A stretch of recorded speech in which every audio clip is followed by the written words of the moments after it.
तर आपण आज या ठिकाणी आलेलो आहोत आमचे मित्र डॉक्टर मारुती वाकोडे यांच्या शेतामध्ये, जे की अत्यंत आपण कसं म्हणतो की हे वैद्यकीय सेवा जी आहे आमची, हे अतिशय बिझी आणि 24 तास काम करत असताना आपल्या वैयक्तिक आयुष्याला कुठल्याही प्रकारची उसंत मिळत नसल्यामुळं आमच्या जे काही महिला आहेत ते अत्यंत नाराज अवस्थेत अनेक वेळा आम्हाला बघायला मिळाल्या. आणि त्याच्या अनुषंगाने आम्ही एक नवीन संकल्पना या ठिकाणी राबवली BC रूपानं.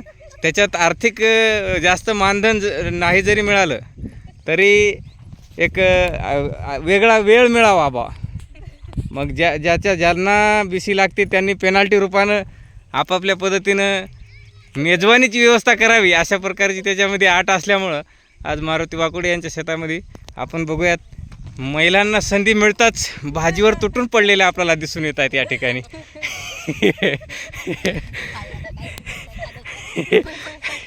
नाही, आणि आपण बघू शकता हे स्वतः सेंद्रिय शेती म्हणून या ठिकाणी मारुती वाकोडे यांनी हा उपक्रम या ठिकाणी राबवलेला आहे. तर ह्या महिला भगिनी जरी हे डॉक्टर जरी असले तरी एक गृहिणी म्हणून त्यांचे जे नैतिक कर्तव्य आहे ते या ठिकाणी यथाक्षणी या ठिकाणी पूर्ण करताना आपल्याला दिसत आहेत. तर हे निसर्गरम्य वातावरणामध्ये जे काय आमच्या मारुती वाकोडे यांचं शेत आहे, आपण बघू शकता ह्या डोंगराच्या पायथ्याशी फार विस्तीर्ण असं परिसर या ठिकाणी दिसत आहे. जवळपास मला वाटते भरपूर शेती यांना लाभलेली आहे वारसा हक्कानं. सुदैवानं या ठिकाणी आम्हाला तर आणखी नाही आहे, पण आम्ही बघू पुढं चालून. तर हे आताच आमच्या मातोश्री सांगू लागल्या की बाबा इथं त्या बिबट्याचा सुद्धा वास या ठिकाणी या वर्षीचा लाभ झालेला आहे. त्यांना संपर्कात आला होता बिबट्या, हां, दर्शन झालेलं आहे. पण हे कसं आहे, पूर्वाश्रमीचे डोंगराच्या पायथ्याला निवासी असलेले आदिवासी जमात असल्यामुळं यांना कुठल्याही प्रकारची भीती त्या बिबट्याची नसल्यामुळं बिबट्यासुद्धा येऊन गेला.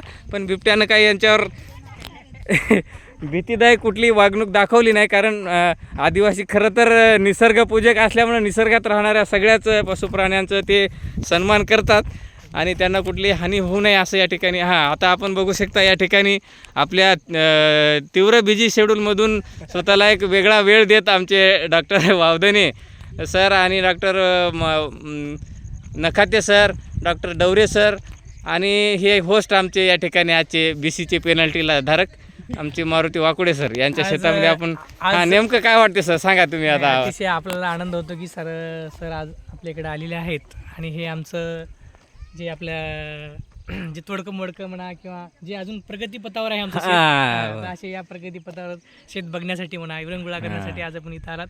निसर्गानं खूप मोठी देणगी आहे आम्हाला की बुवा आमचं अर्ध 5 एकर शेत गेलं, पण परंतु एवढी मोठी सोन्यासारखं आम्हाला पाणी दिलेलं आहे. त्याच्यामुळे आम्हाला काहीही टेन्शन नाही. आमच्या या तळ्यामुळं सगळं गाव बारमाही समजा तुमचं पिकाला पाणी या ठिकाणी मुबलक असल्यामुळं आपण बघू शकता उन्हाळ्या क्षेत्रात सुद्धा हिरवेगार असं या ठिकाणी या डोंगराच्या पायथ्याशी आपण ज्वारीचं पीक या ठिकाणी उठून दिसत आहे.